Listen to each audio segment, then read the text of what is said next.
안녕하세요. 제겐 요즘 머리가 깨질 듯이 큰 고민이 생겨서 이렇게나마 글을 적게 되었습니다. 다른 문제가 아니라 제 처제와 같이 살게 되면서부터 처제의 돌발적인 행동에 어찌할 바를 모르겠네요. 아무튼 각설하고 이야기를 시작하겠습니다. 일단 제 아내와 처제는 다른 자매보다도 각별한 사이입니다. 하루 이틀에 한 번씩은 꼭 연락을 주고받고 카톡이나 문자도 자주 주고받았습니다. 그런데 처제가 6개월 전부터 우리 집에 들어와 살게 되면서부터 이 고민이 시작되었죠. 아내는 공학 박사의 연구원이며 처제는 연극 영화가 나와서 백수인데 간간히 오디션은 보러 다니고 있습니다. 단편 영화에 출연한다고 들었던 것 같은데 아직 작품에 나온 건 직접 보지는 못한 상황이죠. 처갓집 장인어른 장모님은 지방에서 살고 계시고 원래는 동네에서 알아주는 부자였지만 장인어른이 하시던 사업이 좋지 않아져서 지금은 사정이 많이 어려워지셨죠. 결혼할 때만 해도 엄청 호화로운 결혼식의 지원도 많이 해주셨지만 상황이 많이 어려워지셔서 지금은 저도 몇 달간 도움을 드렸을 정도로요. 아무튼 처갓집의 경제적인 난황으로 인해서 독립해서 살고 있던 처제가 월세를 부담할 형편도 되지 않았던 건 물론이고 살고 있던 오피스텔 보증금까지 빼게 되었죠. 어느 날 평상시처럼 퇴근하고 집에 들어가서 저녁을 먹고 있는데 아내가 저에게 이야기하더군요. 당장 처제가 내고 있는 월세도 부담이 되고 있고 지방에서는 오디션을 보러 다니거나 일을 하기 힘드니까 서울에 있어야 하는데 우리가 조금 불편하더라도 한 1년만 데리고 있으면 안 되냐고 조심스레 묻더라고요. 저는 아내가 얼마나 어렵게 그 이야기를 꺼내는지 잘 알았기에 흔쾌히 알겠다고 하면서 그러자고 했습니다.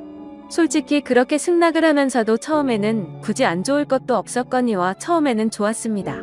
젊은 처제가 집에 있으니 활기도 생기는 것 같았고 처제 덕분에 알지 못하던 영화도 많이 보게 되었죠. 특히 영화처럼 잘 만들어진 미국 드라마의 세계에 눈을 뜨게 되었습니다. 그런데 3개월쯤 지나자 처제의 옷차림이 변하기 시작했습니다. 인터넷에서만 볼 수 있을 것 같던 짧은 바지를 입고 딱 달라붙는 옷을 입으니 눈을 어디에 둬야 할지 모르겠더군요. 솔직히 처제가 경제력은 부족한 상황이라 할지라도 괜히 배우 지망생을 하는 게 아닐 정도로 일반인과는 차이가 날 정도로 얼굴도 예쁘고 몸매가 다릅니다. 그냥 누가 보더라도 다리도 모델처럼 길고 얼굴도 예뻐서 길 가다가도 다시 돌아볼 정도입니다. 한 번은 아내도 처제에게 옷이 그게 뭐냐고 하자 배우는 몸매 관리를 잘 해야 하는데 펑퍼짐한 옷을 입으면 관리가 안 된다고 대답을 하더군요. 그날 이후로는 아내가 처제에게 말을 했는데 굳이 또 제가 처제에게 지적하라고 할 수도 없는 노릇이더라고요. 그렇다고 처제가 문란하거나 그렇지는 않고 이야기를 나눠보면 보수적이고 생각도 제대로 된 여성이었죠.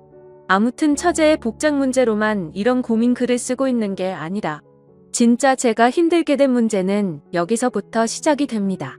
어느 날 평소와 다를 바 없이 저는 아내와 함께 처제랑 셋이서 술을 마시고 있었습니다. 그런데 갑자기 처제는 형부 같은 남자가 있었으면 지금 당장 결혼했을 텐데 라는 말을 자주 하기 시작했어요. 그리고 이따금씩 저를 보고 있는 듯한 눈길이 느껴지더라고요. 심지어 아무리 가족이라고 할지라도 자연스럽게 팔짱을 끼거나 하는 일도 잦았는데 그럴 때마다 깜짝깜짝 놀랬고 솔직히 그때만 해도 설마 처제가 다른 생각이 있는 건가 생각을 했었습니다. 하지만 그런 잘못된 생각은 잠시였고 그냥 처제가 나를 편하게 생각해서 그런가 보다 생각을 하면서 지냈죠.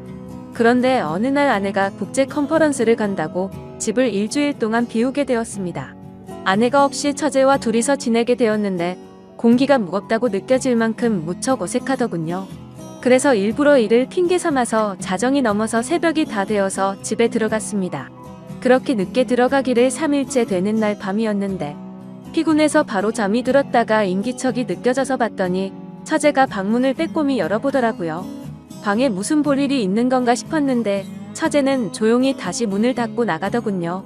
그 다음 날도 늦게 들어가려고 하는데 처제에게서 카톡이 왔죠. 형부 요즘 매일같이 야근하느라 힘드실 텐데 가능하면 일찍 들어오라며 맛있는 거 잔뜩 준비했다고 하더라고요. 그때 뜨끔하더라고요. 아내가 자리를 비워서 어색하다는 걸 너무 티를 냈나 싶었죠. 그래서 오늘은 일이 일찍 끝날 것 같다고 답장을 했고 평소보다는 일찍 집으로 들어갔습니다. 처제는 언제부터 준비한 건지 상이 휘어질 정도로 진수성찬을 차려놨고 처제와 함께 식사를 하기 시작했죠.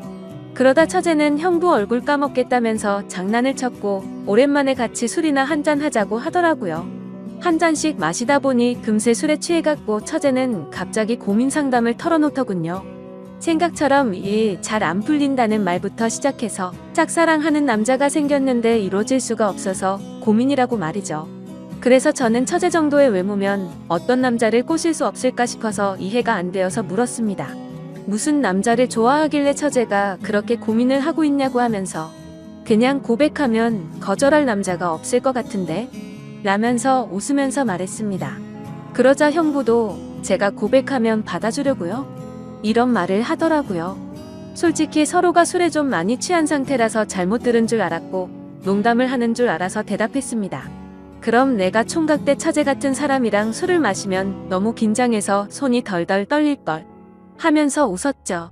처제도 그 말에 기분이 좋은지 형부는 말을 왜 이렇게 웃기게 하냐면서 박장대소를 하더라고요.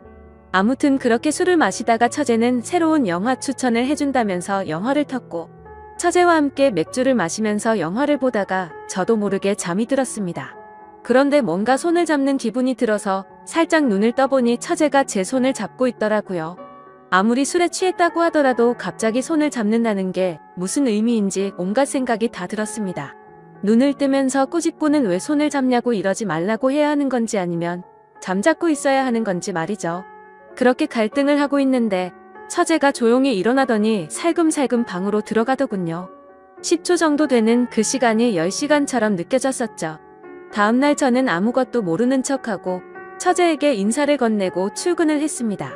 그리고 나서 아내가 한국에 돌아올 때까지 매일같이 새벽 1시쯤 들어가서 6시가 되기 전에 집에서 나갔죠. 처제가 무슨 생각을 하는지 정확히는 모르지만 저도 눈치가 있는 사람이니 대충 어떤 마음인지 알 것 같았습니다. 솔직히 마음이 심란하면서도 그러면 안 되지만 기분이 좋기도 하고 마음이 너무 왔다 갔다 하더라고요. 그래서 아내가 집으로 돌아오고 나서도 저는 처제가 어색해서 계속 새벽 늦게 집으로 들어갔습니다. 처음으로 보이는 행동의 아내는 제게 요즘 왜 이렇게 늦냐고 물어봤지만 저는 일이 바빠서 그랬다고 변명하고 그게 반복되다 보니 아내와 저는 제법 다투기도 했죠. 그렇다고 있는 사실 그대로를 말할 수도 없는 노릇이었습니다. 처제가 나를 좋아한다고 이야기하면 각별한 자매 사이가 깨져버릴 것 같고 그런 일이 일어난다면 말이 안 되잖아요. 만약 처제가 발뺌이라도 하면 저만 이상한 사람이 될 것 같기도 했습니다. 제 짐작이 그랬을 뿐 그렇다고 특별한 일이 있었던 것도 아니었고 처제가 제게 고백을 한 것도 아니었으니깐요. 그렇다고 대뜸 처제에게 가서 처제 나 좋아하지? 라고 물어볼 수도 없는 노릇이었고 뭐 저러다가 처제에게 남자가 생기면 잠잠해지겠지라고 생각했습니다. 익명으로 솔직하게 말씀드리자면 저도 사람이다 보니 여배우처럼 예쁜 처제가 저를 좋아한다고 하면 어떤 결정을 해야 할지 고민도 많이 되더라고요. 그냥 정신 나간 사람처럼 일을 저질러 버릴까 하는 생각도 해봤습니다. 그런데 다른 사람도 아니고 아내의 동생과 만날 수는 없는 거였고 사람이 아니고 개가 될 수는 없었습니다. 처제가 오기 전까지는 아내와 사이도 좋았는데 지금은 살짝만 건드려도 싸움이 나는 냉전 같은 상태입니다. 그러던 중 처제는 외출을 해서 들어오지 않았던 날 아내와 같이 둘이서 식사를 하다가 물어봤습니다. 이제 어느 정도 됐으니 처제를 내보내는 게 어때? 우리가 월세를 대주자라고 물어봤지만 씨알도 먹히지 않았습니다. 동생은 자기가 데리고 있으면서 케어해주겠다고 하더군요. 그리고 우리가 월세 대주면 적금이나 할부금은 어떡하냐고 말을 하더라고요. 또 괜히 갑자기 처제에게 그런 말로 압박을 주면 내가 어떻게 생각하겠냐며 일에 전념을 못할 거라고 했죠. 솔직한 이유가 목 끝까지 차올라서 말을 하고 싶었지만 처제가 저에게 대놓고 뭐라고 한 건 없으니까 뭐라고 말도 못하겠어서 알겠다고 대답을 했습니다. 차라리 그날 밤 처제를 꾸짖을 걸 그랬네요. 그날 이후로 처제에게 계속 냉랭하게 대하니까 대충 알아서 하라는 암시는 준 셈이었다고 생각했는데 처제도 대충 아는 듯한 눈치였는데도 불구하고 저만 보면 눈웃음을 치더라고요. 그런데 그런 사정을 모르는 아내는 요즘 들어서 처제에게 왜 이리 쌀쌀 맞게 대하냐고 면박을 주더라고요. 아내가 저를 안 보고 있을 때면 처제는 저를 보면서 눈웃음을 치고 계속 저를 쳐다봐요. 아내는 아무것도 모르고 제가 단순히 처제가 얹혀 사는 걸 싫어하는 줄로만 알고 있습니다. 그러다 보니 아내는 제 모습에 실망을 했고 부부 사이도 온기가 없어졌죠. 그냥 지내다 보면 시간이 약이 문제일 수도 있고 털어놓으면 돌이킬 수 없는 일이 될 수도 있고 고민이네요. 그리고 만약 이렇게 시간만 보내다가 와이프가 알게 되기라도 하면 왜 미리 말을 안 했냐고 추궁할 테고 진퇴양난의 상황입니다. 그리고 며칠 뒤 아내가 또다시 일주일 동안 해외 출장을 간다고 하네요. 처제를 어떻게 하면 좋을지 너무나도 걱정이네요. 지금까지 제 글을 읽어주셔서 감사드립니다. 다음 사연입니다. 안녕하세요. 저는 몇 달 뒤에 결혼을 약속한 남자친구가 있는데 지금 와서 알고 봤더니 이 사람 유부남이라고 하네요. 보시다시피 주변 친구들한텐 말하기 힘든 상황이고 저 혼자선 이성적인 생각이 힘들어 처음으로 글을 올려봐요. 제발 욕도 좋고 조언이면 더 감사하지만 엄마라 생각하고 무슨 말이라도 부탁드려요. 우선 저는 내년이면 30인 직장인입니다. 남자친구는 내년에 37살이 되고 조그맣게 회사를 운영하고 있고요. 4년 전 처음 만나게 된 건 제가 대학원생일 때 술자리가 끝나고 집에 가려고 일어나려고 하고 있었습니다. 그런데 갑자기 옆 테이블에 앉아 계시던 남자분이 제게 번호를 달라 하셨고 술김에 번호를 주게 되었던 거죠. 그때는 남자친구가 없었던 기간이 오래돼서 그런지 외로운 마음에 그냥 연락이나 하고 지내려고 대수롭지 않게 몇 달간 연락을 주고받았고 그 남자의 끈질긴 구애로 결국 저는 연애를 시작하게 되었습니다. 자기는 그렇게 전화를 자주 하는 타입이 아니라며 대신 카톡은 열심히 하겠다 할 때부터 알아봤어야 했던 건데 지금 돌이켜 생각하면 이상한 게 한두 가지가 아닌 것 같네요. 정말로 전화는 밤에는 절대 안 되고 낮에만 되더라고요. 저도 그냥 그러려니 했었던 게 남자친구가 기업을 운영하면서 해외 바이어들과 시차 때문에 저녁에만 일이 진행돼서 그렇다고 하더군요. 평범한 직장인인 저는 그저 경영자들의 세계는 그런가 보다 했었습니다. 지금 저 말을 쓰는데도 제가 참 바보 같고 한심스러울 따름이네요. 순진했던 건지 아님 멍청했었던 건지 모르겠지만 그만큼 믿음을 줬던 남자였기에 더 믿었던 것 같습니다. 아무튼 그럼에도 불구하고 만남을 가지는 기간 동안 길다면 긴 4년이란 시간 동안 거의 싸우지도 않으며 행복하게만 사귀었습니다. 정말 지금 생각하면 헛웃음이 나올 정도로 서로 사랑했었죠. 아니, 저만 제 몸 바쳐 마음 바쳐가며 모든 걸 쏟아부으면서 행복하게 만났었던 거네요. 한 달에 한 번꼴로는 국내 여행도 다니고 만나서 데이트를 하는 건 4년 동안 일주일에 한두 번은 꼭 만나왔습니다. 스치듯 지나가는 말로 꽃 좋아한다니까 꽃다발 사주고 뭐 먹고 싶다 아무 생각 없이 얘기하면 일일이 기억해서 사주는 남자친구였죠. 그냥 사소한 거부터 큰 것까지 다 챙겨주는 섬세함도 좋았고 여행 갔을 때도 급한 일 생기면 노트북 켜고 옆에서 짬짬이 일하는 그 남자가 멋져 보였습니다. 그냥 이 사람이라면 내가 평생 믿고 의지하면서 함께 살아갈 자신이 있겠다고 생각했었어요. 그렇게 그는 이번 연도가 시작될 때 제게 프러포즈를 했습니다.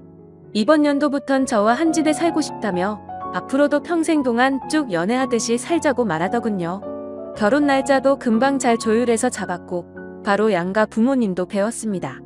워낙 저나 그 남자나 연애는 둘이 하자라는 생각이 강했기에 그때 처음으로 남자친구의 부모님들 처음 뵀었는데 뭔가 모르게 조금 이상하긴 했습니다. 아버님은 제 얼굴도 제대로 못 보시면서 이야기를 하셨고 그나마 어머님이 저랑 얘기를 많이 나누셨어요. 뭐라고 딱 잘라서 말을 할 수는 없는데 알 수 없게 미묘한 분위기가 있었고 그냥 마치 대충 빨리 결혼해버리라는 어감이 강했던 것 같았습니다. 스튜디오 드레스 메이크업도 많이들 싸우며 진행한다는 거. 남자친구가 다 저 하고 싶은 대로 하라며 좋게 맞춰줘서 일사천리로 진행이 되었고 남들은 결혼 준비 중에 엄청 크게 싸워서 파혼도 한다고 하던데 저희는 그런 다툼이 없이 진행이 되어서 남자친구가 저를 많이 배려해주는구나 생각해서 정말 행복했습니다. 그리고 몇 주 전에는 그 남자 회사가 디자인 회사라 청첩장도 제가 원하는 대로 직접 디자인을 했었습니다. 그렇게 행복한 앞날을 생각해가며 지내던 중 한 달 전쯤인가 SNS로 어떤 여자분이 친구 추가를 하셨길래 그냥 받았습니다. 처음에는 그냥 스팸으로 하는 건가 싶었는데 프로필을 눌러서 들어가 보니 스팸 같아 보이지는 않더라고요.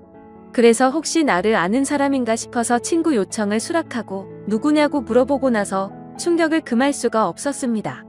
예상을 하셨을지 모르겠지만 친구 요청을 한 그 여자분은 그 남자의 아내라고 자신을 소개하더군요. 정확히 말하자면 3일 전 처음으로 그 여자에게서 메시지가 왔었습니다. 혹시 이 사람 아냐고 하며 제 남자친구 사진을 보내주시더군요. 아는데 누구냐고 하니까 자기는 이 사람하고 산지 15년이 된 여자랍니다. 처음엔 정신이 나가서 사기를 치는구나 싶어서 신경 안 쓰고 계속 무시를 했는데 어떻게 알아냈는지 엊그제 밤에 처음 보는 번호로 전화가 오더라고요. 뭔가 찜찜한 마음에 그 전화를 받았습니다. 그리고 나서 그 여자가 천천히 얘기를 해주는데 이야기를 들으면 들을수록 멘탈이 무너졌고 하필 야근 중인 회사에서 정신 나간 사람처럼 웃어제꼈습니다. 그 여자의 말을 들어보니 정말 다 맞더군요. 두 사람은 어린 시절 대학생 때 만났고 사고를 치는 바람에 결혼을 했었답니다. 그 여자분에게는 거래처 미팅이니 뭐니 저랑 같은 말로 속여가면서 외박하고 여행을 한 거였고 전화가 저녁 시간에 안 된 건 집에 갔었던 거였죠. 워낙 경영하는 사람이 바쁘단 생각에 아내분도 뭐라든 언제 들어오든 많이 터치를 안 하셨답니다. 집에서는 또 그만큼 자상한 남편이었다네요. 저보고 저도 피해자이니 지금까지 일은 눈 감아주겠다면서 대신 저보고 헤어지고 떠나랍니다. 제발 부탁이니까 자기 남편이 저를 찾으려 해도 못 찾을 곳으로 떠나달래요. 자기 애들도 둘이고 자기는 이 가정을 깨트리고 싶지 않다더군요. 저도 피해자인데 너무나도 억울했습니다. 제가 그려왔던 행복한 그림도 깨지는 것 같았고 그냥 그 당시에는 억울하단 생각밖에 안 났던 것 같네요. 전화를 끊고 벙쪄서 도저히 일을 할 수 없어서 곧장 퇴근해서 집으로 갔고 어제 연차를 내고서 그 여자를 만나서 4시간 동안 얘기를 했습니다. 제가 4년을 사귄 것도 결혼이 한 달 남은 것도 다 말씀드렸고 부모님 찾아뵀던 것도 말씀드렸습니다. 이해가 가지 않는 점이 한두 개가 아니었는데 아내분도 서로 첫사랑으로 만나 10몇 년을 잘 살다가 몇 년 전부터 이상한 걸 느끼긴 했었다네요. 아니려니 아니겠거니로 몇 년간을 참다가 결국 몰래 카톡을 뚫었고 다 알게 된 거랍니다. 애초에 그 남자 쪽 부모님은 아내분을 처음 결혼 때부터 탐탁치 않아 하셨고 아예 없는 사람 취급했다네요. 아내분이 바로 앞에 있는데도 그 남자한테 언제 제가 하냐고 맨날 물었답니다. 예전에는 그 말을 할 때마다 그만 좀 하라며 화를 내고 막아 서주더니 최근 들어서는 이혼해달라는 말을 몇 번이나 들었다고 하더라고요. 그 말을 들으니 그 여자가 안 돼 보이기도 하다가 제 생각 저희 부모님 생각하면 너무 슬프다가 그 남자 생각하면 또 너무 울화가 치밀어 오르다가 이러다가는 정신병이 올 것만 같았습니다. 이틀을 밤새며 저와 비슷한 케이스들을 다 뒤졌습니다. 댓글들 보며 증거자료 녹음 짜잘한 캡처까지 하라는 말씀들 새겨듣고 일단 모른 채 하며 모으고 있습니다. 근데 이거 정말 사람 할 짓 못되더군요. 어제도 남자친구가 얼굴 보자는 거 얼굴 보면 아내 얼굴과 보지도 못한 애들 얼굴이 겹쳐 보일 것 같아 거절했었습니다. 우선 얘기는 내일 그 남자 만나서 얘기할 생각인데 뭘 어떻게 해야 될지 눈앞이 깜깜하네요. 다 알았다고 파혼하자고. 아니 파혼도 아니네요 이건. 그냥 제가 장난감이었던 것 같습니다. 지금 쓰면서도 오느라 정신없는 제가 한심하고 지금까지 무슨 말을 한지 잘 기억도 안 납니다. 이제 다시는 누군가를 믿고 만날 수도 없을 것 같고 남자도 못 사귈 것 같네요. 그냥 사람 자체를 신뢰하지를 못하겠습니다. 저는 도대체 어떻게 해야 하는 걸까요? 이 나이 먹고 어린 짓 해서 죄송하지만 정말 어떻게 해야 할지 모르겠습니다.